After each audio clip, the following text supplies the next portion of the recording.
So hello everyone. आज जो हम पढ़ने जा रहे हैं वो कोई स्पेसिफिकली क्लास का टॉपिक नहीं है। हाँ, आज जो हम पढ़ेंगे वो रिलेट करेगा हमारी लाइफ से ज़रूर, हमारी स्टडीज़ से ज़रूर, बट हमारी क्लास से रिलेटेड टॉपिक नहीं है वो। क्लास 9th, क्लास 10th और स्पेशली क्लास 12th वाले बच्चे जो पॉलिटिक्स में इंटरेस्ट रखते हैं उनके लिए काफ़ी इंटरेस्टिंग होने वाला है आज का टॉपिक। जो लोग जनरली पॉलिटिक्स में या फिर वर्ल्ड अफेयर्स में इंटरेस्ट रखते हैं उनके लिए भी बहुत इंपॉर्टेंट है। जी हाँ, मैं बात कर रहा हूँ यूक्रेन एंड रशिया के वॉर के बारे में। रशिया और यूक्रेन का जो वॉर है इन दिनों काफ़ी ज़्यादा चर्चा में है, बट लोगों को एक्चुअली पता नहीं है इसके पीछे का कारण क्या है। एंड लोग इवन इन सब चीज़ों में इंटरेस्ट तो रखते हैं बट उनको लॉजिक नहीं पता होते। तो आज का वीडियो अपना यही है कि हम सिंपल लैंग्वेज में समझ सकें आखिर ये वॉर हो रही थी तो क्यों हो रही थी और अभी इसका क्या कॉन्सिक्वेंसेस हो सकता है, यूएस इंटरेस्ट क्यों ले रहा है इतना ज़्यादा, और क्या वर्ल्ड वॉर 3 तक हम पहुंच जाएंगे। इन सभी क्वेश्चंस का जवाब देने की कोशिश करूंगा बहुत ही सिंपल लैंग्वेज में। थोड़ा सा कोशिश कीजिएगा कि आप जो भी चीज़ें मैं समझा रहा हूँ काफ़ी आप इसको रिलेट कर सकें, जो भी बच्चे ये वीडियो देख रहे हैं और जो भी जनरल पीपल इस वीडियो को देख रहे हैं वो भी समझने की कोशिश करें कि वर्ल्ड में कैसे अपनी पावर के लिए नेशंस किस हद तक जा सकते हैं। उन सभी चीज़ों की कोशिश करेंगे, समझेंगे आज। बट उसके पहले एक बैकग्राउंड स्टोरी तुम्हें थोड़ा जानना ज़रूरी है। ये बैकग्राउंड स्टोरी है वर्ल्ड वॉर सेकंड के बाद की। थोड़ा सा इस चीज़ को समझेंगे अपन। देखिए, मैं यहाँ पर थोड़ा बताता जाता हूँ कि जो वर्ल्ड वॉर 1 हुआ और वर्ल्ड वॉर जब 2 हुआ, वर्ल्ड वॉर 1 एंड 2 के बाद में कंडीशन वर्ल्ड की बिल्कुल चेंज हो गई। वर्ल्ड वॉर 2 तो बहुत ही ज़्यादा प्रोमिनेंट हुआ, जिसने कई सारे बड़े रिजल्ट्स हमारे सामने रखे, कई बहुत बड़े चेंजेस हमारे सामने रखे। आप इस मैप में 3 कलर देख सकते हैं प्रोमिनेंटली। एक ग्रीन कलर है, एक रेड कलर है और एक येलोइश कलर है जिसमें इंडिया भी रंगा हुआ है। ठीक है, सो अगर मैं इसको बहुत ही शॉर्ट तरीके से समझाऊं तो ग्रीन कलर वाला एक डोमिनेशन को रिलेट करता है। ये बताता है यूएस की पावर को और यूएस के सपोर्टर्स को। ये यूएस सपोर्टर्स को बताता है और ये बताता है यूएसएसआर को। अब ये आखिर है क्या चीज? हम सभी जानते हैं कि जब वर्ल्ड वॉर 1 खत्म हुआ, वर्ल्ड वॉर 1 और वर्ल्ड वॉर 2 जब खत्म हुआ तो उसके बाद में पहले तो इन सभी ने मिलकर के आपस में लड़ाई लड़ी अगेंस्ट जर्मनी।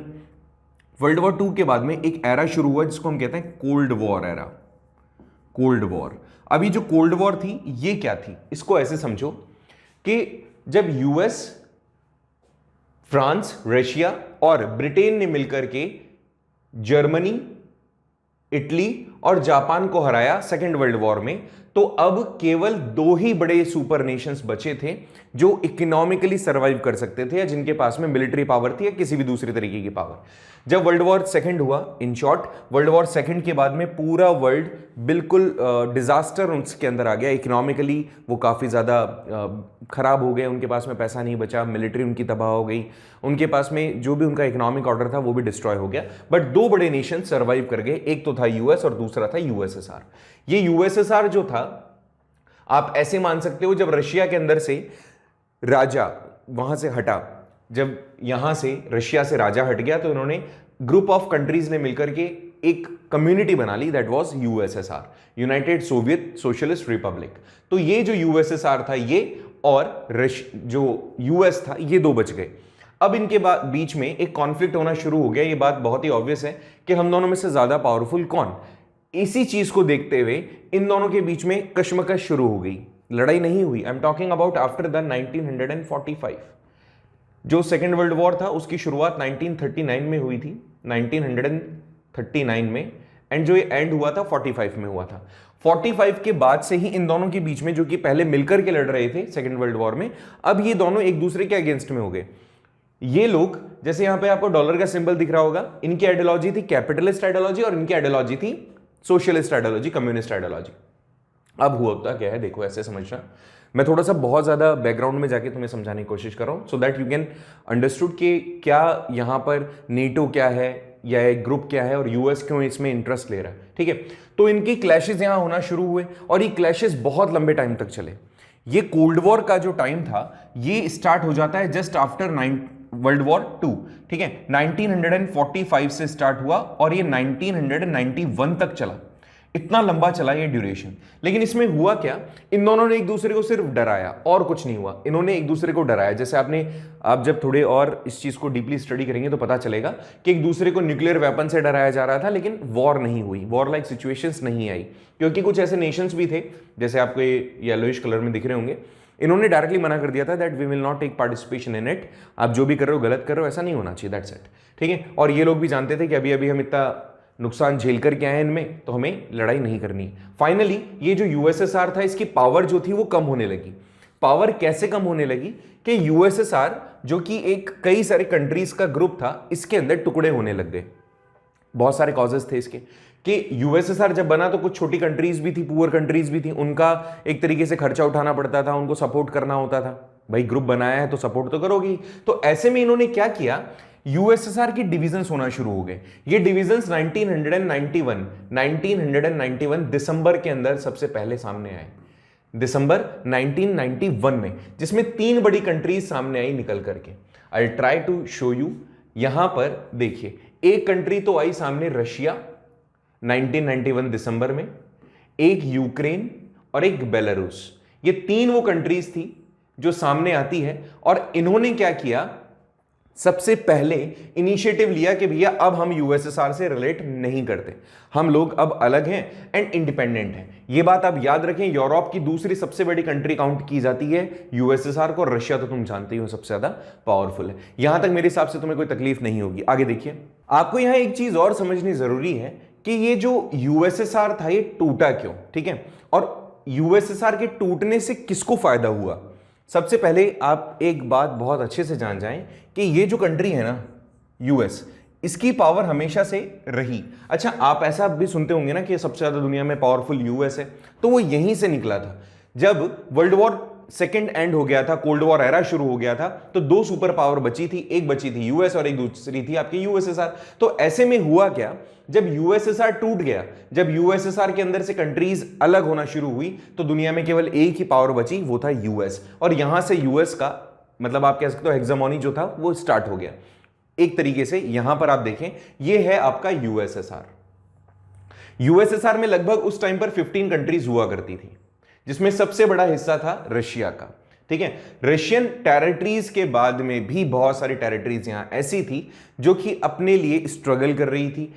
एक टाइम ऐसा आता है जब वो मतलब पॉप अप नहीं कर पाते, जब वो आगे अपनी पावर को प्रोसीड नहीं कर पाते हैं, तो वो अलग होना एक्सेप्ट कर लेते हैं, जिसमें से मैंने आपको बता दिया अभी, जस्ट अभी हमने क्लियर किया कि जो यूक्रेन था, जो बेलारूस था और रशिया था, इन्होंने इनिशिएटिव लिया कि भैया अब तो हम अलग हो जाते हैं, और फिर वहां से यूएसएसआर टूट गया। 1991 में लगभग यूएसएसआर सारी कंट्रीज, ये जो छोटी छोटी कंट्रीज थी, ऑल कंट्रीज ये इंडिपेंडेंट हो गई, और यहां से रशिया का जो डोमिनेशन था इस पर, वो भी खत्म हो गया। बट वो कहीं ना कहीं जो चुभन होती है, वो चुभन इनके पास में थी, रशिया वालों के पास में थी, कि ऐसा कुछ हुआ, क्योंकि उसके बाद से केवल एक ही सुपर पावर रही, एंड दैट वाज यूएस। ठीक है, तो ये तो था इसका बैकग्राउंड। मैंने आपको यूएसएसआर के बारे में बताया, और मैंने आपको ये बता दिया कि यूएस कैसे अब पावरफुल बन चुका था। अब सोचने वाली बात है कि ये लड़ाई क्यों हो रही है। तो मैंने आपको बताया कि दूसरी सबसे बड़ी कंट्री कौन सी थी। यहां दूसरी सबसे बड़ी कंट्री आपको दिख रही है यूक्रेन। ठीक है, ये यूक्रेन है, देखो मैं मार्क कर रहा हूं एक बार। पहले ये हुआ करती थी, हालांकि अब नहीं है, ये यूक्रेन आ गया आपका। ठीक है, अब देखो ये आपका रशिया था। अब रशिया अपनी पावर को हमेशा से बढ़ाना चाह रहा था, लेकिन कंडीशन थी कि वो कैसे इस चीज को कर सकता था। हमेशा कई बार वॉर में एंगेज होता गया। यहां पर थोड़ा जूम करके अपन देख रहे हैं कि कंडीशन क्या चल रही है। तो कंडीशन ये है कि ये है एट प्रेजेंट यूक्रेन का मैप, और रशिया का मैप तुम ऑलरेडी देख चुके हो। अगर नहीं देखा है तो एक बार और अपन देखते हैं। ये है रशियन मैप, इसको एक बार यहां से छोड़ दो, तो ये रशिया का मैप है, इसको भी छोड़ दो एक बार। इतना बड़ा रशिया का मैप है, ऑलरेडी तुम इस बात को जानते हो। अब थोड़ा सा समझने वाली बात क्या है कि जब इतना सब कुछ हुआ, तो अब बहुत दिन से रशिया ये चाह रहा था कि इसकी पावर वापस से मिल जाए इसको। तो इसने सबसे पहले उन कंट्रीज को वापस से अपने साथ मिलाना चाहा जिसका वर्ल्ड लेवल पे कुछ ना कुछ वैल्यू था। यूएसएसआर की जो कंट्रीज थी, यूएसएसआर की कंट्रीज में इसने कोशिश की उन नेशंस को अपने साथ में मिलाने की जो कि कहीं ना कहीं अपना वैल्यू रखते थे। जैसे यहां पे 6 नंबर पे आपको यूक्रेन दिख रहा होगा, ये वाला हिस्सा, इनको ये अपने साथ मिलाना चाह रहा था। क्यों? दुनिया के अंदर पेट्रोलियम की जो सेकंड लार्जेस्ट पेट्रोलियम डिपॉजिट्स हैं वो इसी रीजन में मिलते हैं, इन्हीं रीजन्स में, नेचुरल गैसेस हों या फिर पेट्रोलियम्स हो। तो ऐसे में ये बहुत बड़े एक्सपोर्टर है। अब जो रशिया है, क्योंकि ये मानते हैं कि इन्हीं के पास में, ये इन्हीं का एक टुकड़ा है, इन्हीं का एक हिस्सा है। जब यूएसएसआर में थे तब तो साथ थे, लेकिन जैसे ही ये यूएसएसआर के टुकड़े हुए, अलग हुए, तो अपने अपने इंडिपेंडेंट कंट्रीज के तौर पर निकल गए वहां से। अब रशिया की वहां पे कहीं ना कहीं दिमाग में चीज है कि हमें ये टेरिटरीज वापस जीतनी चाहिए, ठीक है। इन बिटवीन इतना सब कुछ ये चल रहा था। अब मैं आ जाता हूं एट प्रेजेंट की सिचुएशन पे। जब ये यूएसएसआर वाला सिचुएशन हमारे सामने आया, ये वाला जो कंडीशन, भाई इसकी बॉर्डर तो इतनी थी, ये तो इसकी बॉर्डर यहां पर तय कर रखी थी रशिया ने, ठीक है। अब हुआ क्या, इन्होंने कई सारे ग्रुप बनाए वर्ल्ड लेवल पे। 1991 के बाद से बहुत सारे ग्रुप बनाए। किसने? वर्ल्ड की सभी कंट्रीज ने। जैसा आपको मैंने यहां पर भी दिखाया, वर्ल्ड की बहुत सारी कंट्रीज ने अलग अलग ग्रुप बना लिए। अब ये ग्रुप, ये तो सारा हट गया। अब ग्रुप ये इसलिए बन रहे थे क्योंकि ये लोग चाह रहे थे कि किसी भी तरीके से हम लोग सिचुएशन को टैकल कर सकें, बड़े बड़े कंट्रीज को एक जगह ला सकें, वर्ल्ड के अंदर इतना जो नुकसान हुआ है उसको वापस से हम रिकवर कर सकें। तो बहुत सारे ग्रुप बने, उसमें से एक ग्रुप बना था G8। हालांकि ये बताने वाली बात इसमें कोई रिलेट नहीं करती, बट फिर भी मैं आपको बता रहा हूं। G8 जिसमें जितने भी बड़े बड़े नेशंस थे, जर्मनी ने इनिशिएट किया, जितने भी बड़े बड़े नेशंस थे उन सभी को पार्टिसिपेशन मिला। इसके अंदर रशिया भी ऐड हो गया था 1997 के आसपास। बट रशिया का इंटेंशन जो था वो बिगड़ना शुरू हुआ। हुआ क्या, रशिया ने एक जगह जो कि बेलारूस का एक हिस्सा, सॉरी यूक्रेन का एक हिस्सा हुआ करता था, ठीक है, यूक्रेन के हिस्से पर अटैक कर दिया। अगर इसको थोड़ा सा और मैं सिंप्लीफाई करूं तो हुआ क्या, ये एक जगह है कीव, जो कीव प्लेस है, यहां पर बहुत सारे लोग थे जो इस बात को एक्सेप्ट कर रहे थे कि रशिया के साथ में हमारे रिलेशंस अच्छे हैं, रशिया के साथ में हमें मिल जाना चाहिए, इंक्लूडिंग इनके जो प्रेसिडेंट थे उस टाइम पर, वो भी इस बात को मतलब एक तरीके से इनिशिएट कर रहे थे। वहां के जो लोग थे वो काफी नाराज हो गए अपने प्रेसिडेंट से और उसको यहां से निकलना पड़ गया। ऐसे में ये बात जब रशिया को पता चली तो रशिया तो हो गया भैया नाराज, और रशिया ने क्या किया, अटैक कर दिया। किस पे? यूक्रेन पे, इनडायरेक्ट अटैक, ठीक है। जो इनडायरेक्ट अटैक हुआ उसके लिए यह कहा जाता है कि यह अटैक इंटेंशनली इसलिए था क्योंकि रशिया अपनी पावर दिखाना चाह रहा था वर्ल्ड को, ठीक है। तो ऐसे में इसने एक जगह पड़ती है ये क्रीमिया प्लेस को इसने क्या कर लिया, कैप्चर कर लिया। वर्ल्ड में बहुत सारे कंट्रीज ने इनको मना किया कि भैया तुम इस तरह से किसी भी दूसरी कंट्री की टेरिटरीज को नहीं छीन सकते, बट रशिया क्या होता है, रशिया किससे रुकने वाला था, तो रशिया रुकता नहीं है और ये टेरिटरी वो अपने साथ में मिला लेता है। हालांकि इससे बहुत फायदे थे, इसको गल्फ मिल रहा था, इसको प्लेस मिल रहा था कि अब ये यहाँ अपना जो भी एक्सप्लोर करना चाह रहा था, जितना भी एक्सपोर्ट इंपोर्ट करना चाह रहा था, आसानी से कर सकता था। ये प्लेस भी इसने अपने साथ में मिला लिया। किसने मिला लिया? रशिया ने, 2014 के अंदर।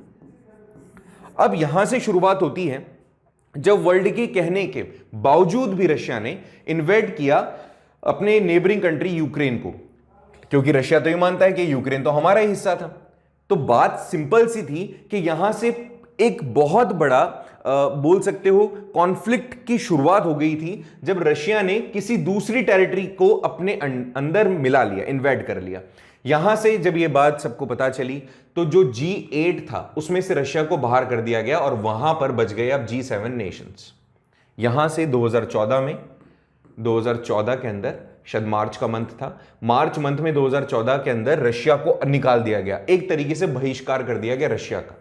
अब यहां से और ज्यादा नाराज हो गए भैया हमारे अमेरिका वाले। तो तुम जानते ही हो अमेरिका और रशिया के रिलेशन इन कारणों से अच्छे नहीं है। कारण क्या है? अमेरिका को लगता है हमारे आगे तो कोई होना ही नहीं चाहिए, चैलेंज कोई होना ही नहीं चाहिए। इस कारण से यह शुरुआत हुई। यहां से कॉन्फ्लिक्ट स्टार्ट होते हैं यूक्रेन और रशिया के बीच में। अगर मैं कहूं कि दिस इज द रीजन और this is the actual starting point कि इन दोनों के बीच में वॉर लाइक सिचुएशंस बनना शुरू हो गई थी यहीं से। तो ये पहला केस था। अब होता क्या है, और आगे चलते हैं। अभी ये बात कर रहे थे हम 2014 के आसपास की, 2014 की बात कर रहे थे, जब इतना हिस्सा लेने के बावजूद भी यूक्रेन अपने आप में संतुष्ट था, यूक्रेन ने कुछ नहीं कहा। अब थोड़ा सा और आगे बढ़े अगर अपन, ये बेटा यूक्रेन का मैप है, ठीक है। अब इसको थोड़ा सा मैं स्पेसिफाई करता हूं। हालांकि ये हिस्सा ऑब्वियसली इनको क्या बना दिया गया है, अलग कर दिया गया है, ऑटोनॉमस रिपब्लिक ऑफ क्रीमिया। इन्होंने ऐसा नहीं किया कि रशिया ने इनको ले लिया, इनको बोला कि आप आजाद हैं, आप खुश रहें। अब आप इसका हिस्सा नहीं है, आपका जो भी आपका टेक केयर करना होगा, आपको फंडिंग करनी होगी, सारी हम करेंगे। अब आप इनसे कोई रिलेशन नहीं रखेंगे। मतलब एक तरीके से इनकी सॉवरेनिटी इन्होंने मतलब इनको दे दी, लेकिन अंडर में किसके रहेंगे? इनडायरेक्टली रशिया के, क्योंकि आजाद किसने करवाया है? रशिया ने। इसकी पावर तो इसने कम कर दी। अब यहां क्या हुआ, क्योंकि पहले जब ये यूएसएसआर का हिस्सा हुआ करते थे तो ऑब्वियसली ये यूक्रेन भी जो था, इसके अंदर बहुत सारे कम्युनिटीज ऐसी थी जो रशियन लैंग्वेज बोलती थी। ऐसे ही एक रीजन यहां पर है, ये वाले दो ये बड़े आपको रीजन दिख रहे होंगे। इन्होंने कहा कि भैया हमारा भी यहां पर एक इंटेंशन ये है कि हम भी किसके सपोर्टर हैं? हम भी सपोर्टर हैं रशिया के, हम भी रशियन सपोर्टर हैं। क्यों रशियन सपोर्टर हैं? जस्ट बिकॉज हमारे यहां पे जो भी एथेनिसिटी है, एथेनिसिटी रिलेट करती है रशिया से। हमारी भाषा रशियन है और हम रशियन कम्युनिटी से ही आए हुए हैं। तो इस तरह से ये लोग क्या करते हैं, इस बात में इनिशिएट करते हैं कि हमें तो किसका हिस्सा होना है? हमें रशिया का हिस्सा बनना है। जैसे कि इन्होंने क्रीमिया को अलग करवा दिया, रिपब्लिक बना दिया था, ऐसे ही इन्होंने क्या किया, इन्होंने ये इनडायरेक्टली शो किया रशिया को कि हम आपके साथ हैं। और रशिया ये बात जान गया था, रशिया ये बात जानता था, और रशिया ने कहा कि चलो ये वाली और भी अच्छी बात होगी कि ये हिस्सा भी अपने अंडर में आ जाएगा। अब पुतिन ने क्या किया, पुतिन ने एक प्रेस कॉन्फ्रेंस बुलाई। अब इस प्रेस कॉन्फ्रेंस में क्या हुआ, उसने ये कह दिया, क्योंकि एक बार ऑलरेडी उन्होंने रिपब्लिक घोषित कर दिया था यूक्रेन की एक टेरिटरी को। इन्होंने कहा कि चलो एक और चोट मारते हैं, तो एक और चोट मारी गई और इन्होंने डॉनबास रीजन ये जो मैंने मार्क किया ना, इन दोनों को कहा जाता है डॉनबास रीजन। ठीक है, डॉनबास रीजन। अब इन डॉनबास रीजन में आ जाता है डोनेस्क एंड लुहांस्क। ये दो रीजन्स हैं जहां पर रशियन कम्युनिटीज रहती थी। अब ऐसे में इन दोनों टेरिटरी को उसने कहा कि भैया आज से ये रिपब्लिक है। मतलब सोचो कि किसी पड़ोसी देश ने किसी दूसरे देश की कुछ टेरिटरीज को बोल दिया कि आज से तुम रिपब्लिक हो, बिना लड़ाई लड़े ही। ठीक है, अब ऐसे में ये जो यूक्रेन है, ये कहां से मानने वाला था? यूक्रेन तो मना कर दिया, ऐसा नहीं होगा। अब इन दोनों टेरिटरीज पे क्या होता है, ये पूरा का पूरा जो लड़ाई है ये स्टार्ट हो जाता है इन दोनों टेरिटरीज के लिए। शुरुआत में ये दो टेरिटरीज ही थी जो मेन बोन ऑफ कंटेंशन था। अभी इन दिनों की जो लड़ाई है वो इन कंट्रीज, इन टेरिटरीज के लिए ही लड़ाई है। ठीक है, इसको थोड़ा सा और जूम करते हैं, देखते हैं। देखो ये जो डॉनबास रीजन है जिसके अंदर इन टेरिटरीज का मतलब ये दो बड़ी स्टेट्स हैं, इनके लिए लड़ाई लड़ रहे हैं यूक्रेनियन जो रशिया है वो। अब भैया इन्होंने क्या किया, इन्होंने इन टेरिटरीज पर, या मैं कहूं इन टेरिटरीज पर, यहां पर इन्होंने अपने ट्रूप्स को भेजना शुरू कर दिया। जैसे आपने स्टोरीज में भी पढ़ा होगा अभी इन दिनों, और काफी ज्यादा न्यूज चैनल्स भी बता रहे थे कि 1 लाख ट्रूप्स भेजे गए, 2 लाख भेजे गए, 1.25 लाख ट्रूप्स को भेज दिया रशिया ने इन बॉर्डर्स पर। उसका पीछे कॉज क्या था? देखो बहुत ज्यादा वर्ल्ड पॉलिटिक्स है और काफी अच्छे लेवल पर है। बात समझना, इन जगहों पर जैसे देखो यहां सेपरेटिस्ट बताए गए हैं। सेपरेटिस्ट कौन होते हैं? जो कि अलग होना चाहते हैं, रशिया के साथ मिलना चाहते हैं। तो ये वो टेरिटरी थी जो रशिया के साथ मिलना चाह रही थी। ऑलरेडी इसको इन्होंने कैप्चर कर लिया था 2014 में। अब ये रीजन ये पूरा का पूरा जीतना चाह रहे थे, तो उन्होंने अपने ट्रूप्स को यहां पर भेज दिया रशिया ने। जब रशिया इन ट्रूप्स को यहां पर भेजता है ना, तो कुछ चीजें और होती है साथ में। पहले तो ये सोचना है कि why 21 Feb, why 24 Feb. Reason क्या है? यहां पे ये जो डेट चुनी गई ना, बहुत ही सोच समझ के डेट चुनी गई। ऐसी बहुत सारी थ्योरीज हैं। जैसे अभी आपने पढ़ा होगा कि रशिया और चाइना के बीच में काफी ज्यादा क्लोज रिलेशंस बन रहे हैं, जो कि इंडिया के लिए अच्छे नहीं हैं। ठीक है, तो अभी क्या हो रहा था, यहां पर जब ये ट्रूप्स भेजे गए तो उससे पूछा जा रहा था, भाई तुम ट्रूप्स क्यों भेज रहे हो यहाँ पे, क्या इनसे लड़ाई करना चाह रहे हो? रशिया बोल रहा था नहीं नहीं नहीं, हम तो लड़ाई क्यों करेंगे, हम तो सिर्फ प्रैक्टिस कर रहे हैं। लेकिन उसका मेन जो इंटेंशन था वो यही था कि इन टेरिटरीज को कैप्चर कर ले। और ऐसा ही हुआ कि यहां पे ट्रूप्स भेज दिए गए इनकी बॉर्डर लाइंस पर, और ये जो बॉर्डर लाइंस पे भेजे गए ट्रूप्स थे, नाउ दे वर प्रिपेयर्ड कि जब भी इनको मौका मिलेगा तो अटैक करेंगे। ये डेट्स क्यों?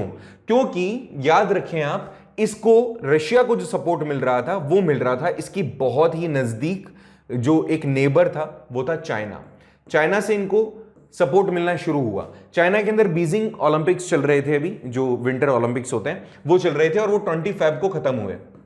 यहां पर सब लोग जानते थे कि मैक्सिमम जो इनको सपोर्ट कर सकता है वो चाइना कर सकता है। इकोनॉमिकली भी आपस में को रिलेटेड है काफी, और काफी इनका ट्रेड चलता है। हालांकि रशिया और यूक्रेन से यूरोप की दूसरी कंट्रीज भी काफी रिलेट करती हैं, लेकिन इनके बीच में काफी अभी साठगांठ चल रही है। तो ऐसे में चाइना के इन्फ्लुएंस को देखते हुए यहां पर अपन ये अंदाजा लगा सकते हैं कि जैसे ही 20 तारीख को ये चीजें खत्म हुई तो रशिया एक्टिव हो गया और उसने अटैक करना शुरू कर दिया। अभी लेटेस्टली 24 तारीख को यहां पर ये ट्रूप्स एंट्री कर जाते हैं और यहां पर एक तरीके से डिक्लेयर कर दी जाती है वॉर। अब ये वॉर क्यों हुई तुम जानते हो, इन दोनों टेरिटरीज को इनको फ्रीडम गेन करवानी थी, और मैं इनडायरेक्टली कहूं तो रशिया अपने यूएसएसआर वाले सपने को वापस देखना चाह रहा था। रशिया चाह रहा था कि इस पूरी के पूरे एरिया को वो कैप्चर कर ले, क्योंकि मैंने फिर कहा इकोनॉमिकली ये काफी ज्यादा प्रॉस्पेरस है, क्योंकि इसके पास में रिजर्व्स हैं, कोल्ड मतलब इसके पास में पेट्रोलियम रिजर्व्स भी हैं, नेचुरल गैसेस के रिजर्व्स भी हैं। तो रशिया चाह रहा है कि ये इसके साथ में हो जाए। एक और मैं इसके साथ में थ्योरी ऐड कर सकता हूं कि जो ये यूएसएसआर था इसके अंदर सारे नेशंस इंडिपेंडेंट थे, लेकिन वो एक ग्रुप बना के रह रहे थे। तो एक थ्योरी ये भी कहती है कि वापस से रशिया क्या चाह रहा है, क्योंकि सबसे बड़ी टेरिटरीज के पास थी, तो रशिया ये चाह रहा है कि जैसे जैसे वो जिन जिन टेरिटरीज को जीतता जाए, अच्छा होगा कि वो अपना वापस से यूएसएसआर, क्योंकि उस टाइम तो इंडिपेंडेंट कंट्रीज थी सारी, अब ये रशिया के अंडर वाली कंट्रीज को, या रशिया इन छोटी सभी कंट्रीज को अपने साथ मिला ले, सो दैट ये एक सुपर पावर के तौर पर वापस से खड़ा हो जाए और टक्कर दे सके यूएस को। अब इतना सब कुछ प्रकरण हुआ, ये तो तुम जान गए कि यहां से एंट्री करना शुरू कर दी गई है। यहां से पहुंचते पहुंचते आज की ताजा खबर यह है कि ये लोग कीव तक पहुंच चुके हैं, जो कि इनकी कैपिटल है। अभी लेटेस्टली ये बताया गया था, शाम को साढ़े 3 बजे के आसपास की बात थी कि यहां से केवल 10 किलोमीटर दूर है ट्रूप्स, केवल 10 किलोमीटर दूर हैं कीव से, और अगर यहां पहुंच जाएंगे। अब यहां पर एक चीज साफ दिख रही है कि उनको केवल ये टेरिटरी चाहिए थी, तो ये तो उन्होंने कैप्चर कर ही ली थी। Then why is it so कि they have actually approached till the जो टेरिटरी स्टार्ट होती है कैपिटल वाली वहां तक। तो ये चीज बिल्कुल साफ है कि जो रशिया है वो इनकी पूरी की पूरी कैपिटल, पूरी की पूरी नेशन को अपने साथ में मिलाना चाह रहा है, और हो सकता है इसके बाद में फिर और दूसरे नेशंस के ऊपर भी वो चला जाए। ठीक है, यहां तक तो मामला बिल्कुल क्लियर हो गया होगा तुम्हें कि टेरिटोरियल कॉन्फ्लिक्ट्स के कारण ये सारी चीजें हुई है, पहला। अब यहां पर एक और जो प्रॉब्लम हमारे सामने आती है, जो समझना हमें जरूरी है कि ऐसा क्यों हो रहा है कि यूएस इसमें इंटरेस्ट ले रहा है, यूएस का क्या इंटरेस्ट है इसके साथ में। तो जैसे मैं थोड़ा सा यहां पर कुछ चीजों को आपके सामने क्लियर करना चाह रहा हूं, उसमें आपको मैंने कल भी एक शॉर्ट के थ्रू बताया था कि नीटो कह दो, नाटो कह दो, एक ट्रीटी ऑर्गेनाइजेशन बनाई गई थी। ये था आपके नॉर्दर्न अटलांटिक ट्रीटी ऑर्गेनाइजेशन। तो ये जो नेटो है या नाटो है, अब ये नीटो नाटो एक ऑर्गेनाइजेशन था जिसके अंदर लगभग पहले इनिशियल तौर पर 12 कम्युनिटीज ने, 12 कंट्रीज ने इनिशिएट किया। उसके बाद में चलकर के लगभग आज की डेट में 30 कंट्रीज इसका पार्ट है, जिसके अंदर हेड कौन है, यूनाइटेड स्टेट्स। यूनाइटेड स्टेट्स ने अपने, यहां पर देखना एक बार, आपको अच्छे समझ में आ जाएगा। इसको मैं थोड़ा सा एक बार क्लियर करता हूं, दोबारा देखो प्लीज। यहां पर जब ये कोल्ड वॉर एरा चल रहा था ना, तो कोल्ड वॉर एरा के दौरान यूएस ने इन कंट्रीज को अपने साथ में मिला लिया था। इसका मेन इंटेंशन, इसको अपने साथ मिलाने का मेन इंटेंशन था कि जब रशिया इन पे अटैक करे तो ये लोग मिलकर रशिया को जवाब दे सके। तो इन्होंने एक ग्रुप बनाया, नीटो या नाटो। अब ये जो ग्रुप था, इसका मेन इंटेंशन था कि ये रोक सके कोई भी अटैक आ जाए तो रशिया यूएस तक पहुंचे ही नहीं, आपस में डील कर ले। इसके एवज में यहां पे वारसा पैक्ट हुआ था। वारसा पैक्ट मतलब यूएसएसआर ने भी अपनी कुछ कंट्रीज को साथ में मिला करके, इन कंट्रीज को साथ में मिला करके एक वारसा पैक्ट किया था कि भैया ये जो नीटो कंट्रीज हैं, अगर हमारे साथ में कुछ भी ऐसा कुछ क्रिएट करते हैं कि अटैक कर दिया हम पे, तो आप हमें डिफेंड करेंगे। तो इन्होंने भी पैक्ट साइन कर लिया। लेकिन क्योंकि 1991 में यूएसएसआर तो खत्म हो गया, तो उनके सारे पैक्ट्स भी खत्म हो गए। लेकिन जो नीटो था वो आज तक चल रहा था। नीटो आज भी चल रहा है, और इवन आज भी इन टेरिटरीज के अंदर उसका दबदबा है। आखिर इस नीटो में प्रॉमिस क्या था? तो मैंने कल शॉर्ट में भी तुम्हें बताया था कि 1 फॉर ऑल फॉर वन वाली कंडीशन है कि एक के ऊपर भी अटैक अगर होता है तो हम क्या कर देंगे, ये मानेंगे कि सब पे अटैक किया जा रहा है। ये देखो, ये है आपका यूक्रेन और ये है आपका रशिया। अब यहां पर आप देखेंगे ये आ गया आपका बेलारूस। अब देखो यहां पर कंडीशन क्या है, अमेरिका ने अपने ट्रूप्स को भेज दिया है इन जगहों पे, पोलैंड है, स्लोवाकिया है, हंगरी है, इन जगहों पर अपने ट्रूप्स को भेज दिया। अब इनको यह डर है कि अगर ऑब्वियसली इन लोगों को भी डर होगा कि यहां तक अटैक हो गया, रशिया हो सकता है आगे बढ़ जाए, तो यहां पर ये प्रोमिसेस हैं कि अगर कुछ भी ऐसा होता है तो US will actually help them, और एक दूसरे के साथ मिलकर के क्या करेंगे, इसको बचा लेंगे। यहां पर यूक्रेन ये कह रहा है कि भैया मैंने आपसे रिक्वेस्ट की है कि मुझे भी आप नाटो के अंदर या नीटो के अंदर एडमिट कर लो, मुझे भी आप पार्ट बना लो नीटो का, लेकिन यूएस ने इस चीज को नहीं किया। क्यों नहीं किया? जब 2014 के अंदर क्रीमिया को इसने कैप्चर किया था रशिया ने, तो इनको ये चैलेंज दे दिया था, देखो भाई तुम इंटरफेयर मत करो, तुम्हें कोई अधिकार नहीं है, G8 से तुमने मुझे निकाल दिया, चलो अच्छी बात है निकाल दिया तो, लेकिन अब तुम इंटरफेयर मत करो, ये मेरा और इसका जाती मामला है। चलो भाई, और अभी लेटेस्टली जो पुतिन है उन्होंने भी ये कहा है कि अगर आप इंटरफेयर करते हैं, नाटो अगर इंटरफेयर करता है तो हम आपके ऊपर न्यूक्लियर अटैक भी कर देंगे। डायरेक्ट ओपन ये चैलेंज कर रहा है सभी को। तो ऐसे में ये यूके वाला रीजन हो गया, ये अब यूके नहीं, यूक्रेन वाला रीजन हो गया। तो यूक्रेन क्या कह रहा है? ये कह रहा है कि मुझे भी जो नीटो है उसके अंदर आप ऐड कर लो, लेकिन वो चीज नहीं हो रही है। अब यूक्रेन ये बोलता है इंडिया को कॉल करके, भैया आप इसको समझाओ, आपका दोस्त है हमारा भी दोस्त है, आप हमसे ही बहुत सारे हमारे यहाँ पे ट्रेड रिलेशंस हैं दोनों के साथ में, तो आप हमें मतलब उसको समझाओ कि अटैक ना करे, आपने टेरिटरी जो लेनी थी ले ली, चलो ठीक है इसको खत्म करो, युद्ध से किसका भला हुआ है। इंडिया कुछ नहीं कह पा रहा, उसके पीछे का कारण क्या है? इंडिया ऐसा क्यों नहीं कह पा रहा, कुछ भी क्यों नहीं कह पा रहा? उसके पीछे बहुत बड़े कॉज है। देखना, अभी जस्ट मैंने आपको थोड़ी देर पहले समझाया कि देखो ये वाला जो हिस्सा है ये चाइना का है, यहां पे थोड़ा सा इसको मार्क करूं तो ये वाला जो हिस्सा है ये चाइना का है। एक बार रशिया के साथ इसकी बॉर्डर देख लो तुम, दिख रहा होगा ना, और ये वाला हमारे साथ में बॉर्डर ये शेयर कर रहा है। तुम जानते हो कि हमारे और चाइना के बीच में भी बॉर्डर कॉन्फ्लिक्ट्स हैं, और इन बिटवीन अभी यहां पर जो सिचुएशन चल रही है, रशिया को हेल्प कर रहा है चाइना, ठीक है।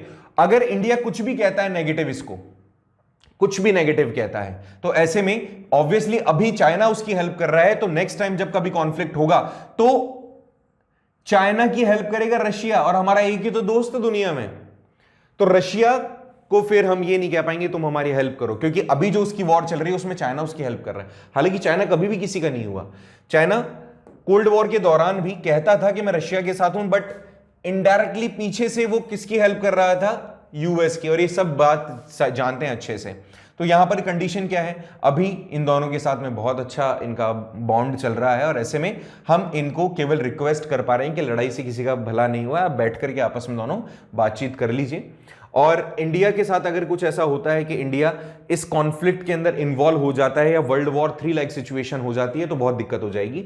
वर्ल्ड वॉर 3 कैसे हो सकता है? कि किसी भी तरीके से गलती से भी अगर इन जो नाटो रीजन्स हैं या नीटो रीजन्स हैं उनके अंदर अगर कुछ भी अटैक हो जाता है या रशिया इन्वॉल्व हो जाता है इनके साथ में, तो डायरेक्ट वॉर शुरू हो जाएगी इनके और रशिया के बीच में, यूएस और रशिया के बीच में, जो कि कहीं ना कहीं थर्ड वर्ल्ड वॉर को जन्म दे सकती है। मेरे हिसाब से आपका जो क्वेश्चन होगा वो समझ में आपको आ गया होगा, आपके जो डाउट्स होंगे वो सॉल्व हो गए होंगे। यहां पर सबसे बड़ा कॉन्फ्लिक्ट जो देखने को मिल रहा है वो यही है कि एक बड़ी कंट्री जो सुपर पावर है या उनके पास में सारी चीजें हैं, वो एक छोटी कंट्री को इन्वेड कर रही है, जो कि अपने एक तरीके से सेल्फ रिस्पेक्ट के लिए, अपनी एग्जिस्टेंस के लिए लड़ रही है। दूसरी कंट्रीज उसको सपोर्ट नहीं कर रही है just because they don't want to be affected कि कुछ भी ऐसा नेगेटिव होता है। क्योंकि वर्ल्ड वॉर जब होता है, आज आप देखो सारे शेयर मार्केट्स क्राइसिस में हैं, इकोनॉमिकल ऑर्डर बिगड़ चुका है, ट्रेड अफेक्ट हो चुका है, पेट्रोलियम के दाम बढ़ चुके हैं, सारी चीजें हो रही है। और ऐसे में ये लोग भी ज्यादा कुछ नहीं कह रहे हैं, क्योंकि इनको भी पेट्रोलियम जो मिलता है वो रशिया से मिलता है और यूक्रेन से मिलता है, तो ये लोग भी कुछ नहीं कह पा रहे हैं। यहां जो मजे लेने वाला कंट्री है वो है यूनाइटेड स्टेट्स, धमकियां मिल रही है बार बार, लेकिन सॉल्यूशन कुछ नहीं है। तो यहां तो एक ही सिचुएशन है कि वी कैन प्रे कि यहां पर इस तरह का कोई वॉर ना हो, और इंडिया ज्यादा से ज्यादा डिप्लोमेटिक होकर के सिर्फ ये कह सकता है कि यूक्रेन को और रशिया को आपस में मिलकर के बैठ कर के इन जो भी चीज़ें हैं उनका सॉल्यूशन निकालना चाहिए, जो टेरिटोरियल कॉन्फ्लिक्ट्स हैं उनको रिजॉल्व करना चाहिए। एंड मेरे हिसाब से कहीं ऐसी कोई भी सिचुएशन ना आए जिससे कि ह्यूमैनिटी को नुकसान हो। हालांकि अगर देखा जाए तो आज भी जो लेटेस्ट न्यूज़ है उसके हिसाब से 150 प्लस जो यूक्रेनियन जो पीपल हैं वो मारे गए हैं, और लगातार वहाँ पे अटैक हो रहा है, बहुत इनोसेंट पीपल मारे जा रहे हैं। लड़ाई से कभी किसी का भला नहीं हुआ, और यूक्रेन के जो प्रेसिडेंट हैं वो अभी यही रिक्वेस्ट कर रहे हैं कि सिचुएशंस टैकल की जा सके आसानी से। और बाकी लेकिन ये यूनाइटेड नेशंस वगैरह हैं, ये चाहें तो इन सबको रोक सकते हैं, इंडिया अगर चाहे तो इन्वॉल्व हो सकता है, बट वही कि अगर हम यूक्रेन का साथ देते हैं तो रशिया को हम नाराज कर देंगे, और रशिया का साथ देते हैं तो यूक्रेन को तो नाराज हम करेंगे ही। लेकिन हम रशिया का साथ दे नहीं सकते, यूक्रेन का साथ हम दे नहीं सकते, क्योंकि जब initially first world war, second world war और कोल्ड वॉर हुआ था तब भी हमने किसी का साथ नहीं दिया था। रीजन है कि हम इतने कैपेबल नहीं है कि इतना बड़ा वॉर का कॉन्सिक्वेंसेस हम झेल सकें। इसीलिए आपको रंग यहां पर येलो दिख रहा है हमारा, कि हमने फर्स्ट वर्ल्ड वॉर और सेकंड वर्ल्ड वॉर में भी साथ नहीं दिया था। होपफुली एक ये छोटा सा इसके ऊपर केस स्टडी था जो आपको समझ में आया होगा। हालांकि वी आर प्रेइंग के सारी सिचुएशंस सही हो जाए, अदरवाइज हम लेटेस्ट जो भी इंफॉर्मेशन होंगी उसके साथ ज़रूर आएंगे। अभी तो लेटेस्ट इन्फॉर्मेशन यही कि बातचीत का दौर चल रहा है। जो यूक्रेन के प्रेसिडेंट हैं उन्होंने अपील की है रशियन प्रेसिडेंट से कि आप बैठ कर के बातचीत करते हैं, सॉल्यूशन करने की कोशिश करते हैं, जो भी आपके कॉन्फ्लिक्ट्स हैं उनको रिजॉल्व करने की कोशिश करते हैं, वॉर को ख़त्म किया जाए। इंटरनेशनल ऑर्गेनाइजेशन इन पर दबाव डाल रही है कि वॉर ख़त्म हो जाए, बट क्या ये हो पाएगा इस चीज़ को देखना अभी बनता है, थोड़ा टाइम इसमें हमें लगेगा। So this is all about the case study of Russian Ukraine war. इससे रिलेटेड जो भी चीज़ें हों, अगर और भी कोई आपके डाउट हो तो आप प्लीज़ कमेंट बॉक्स में बताइएगा। कोशिश करेंगे इसके ऊपर और हम लेटेस्ट अपडेट के साथ आ सकें। बाकी मेरा जो मेन इंटेंशन था आपको इस कॉन्फ्लिक्ट की कॉज बताना था, जो मैं आपको बता चुका हूं, और होपफुली आपको समझ में भी आ गया है। So thank you so much for joining और वॉचिंग दिस वीडियो। अगर आपने हमारे चैनल को सब्सक्राइब नहीं किया है तो चैनल सब्सक्राइब करें, वीडियो अच्छी लगी हो तो लाइक करें और कमेंट भी करें। Thank you so much, share करना भी ना भूलें। Thank you.